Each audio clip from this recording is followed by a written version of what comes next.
পশ্চিম এশিয়ায় যুদ্ধ প্রভাব বিমান চলাচলে। জ্বালানি সংকটে বাতিল একের পর এক বিমান। জুন থেকেই দিনে বাতিল প্রায় 250টি ডোমেস্টিক ফ্লাইট। বাতিলের সিদ্ধান্ত এয়ার ইন্ডিয়া, ইন্ডিগো সংস্থার। অগস্ট মাস পর্যন্ত দিনে অন্তত 250টি ফ্লাইট বাতিল করা হয়েছে।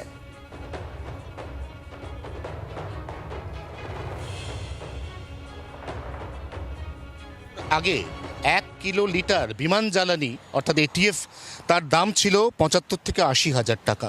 গতকাল শুক্রবার আন্তর্জাতিক খোলা বাজারে তেলের দাম বাড়ার সঙ্গে সাযুজ্য রেখে সেই দাম দাঁড়িয়েছে 1,09,450 টাকা। এর সঙ্গে রয়েছে ভ্যাট এবং জিএসটি।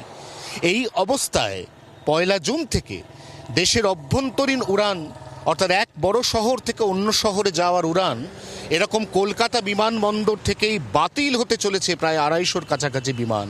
বিমান ধরার অন্তত 48 ঘন্টা আগে সেই বিমানটি শিডিউল রইল না বাতিল হলো, এটা যাত্রীদের দেখে নিতে অনুরোধ জানাচ্ছে এই দুই সংস্থা। পাশাপাশি তারা এটাও জানাচ্ছে পরিস্থিতি স্বাভাবিক হলে তারা আবারও তাদের পরিষেবাকে ফিরিয়ে আনবে পূর্ণাঙ্গ ছন্দে। জি 24 ঘন্টার জন্য ক্যামেরায় অরিন্দমের সঙ্গে অয়ন, কলকাতা।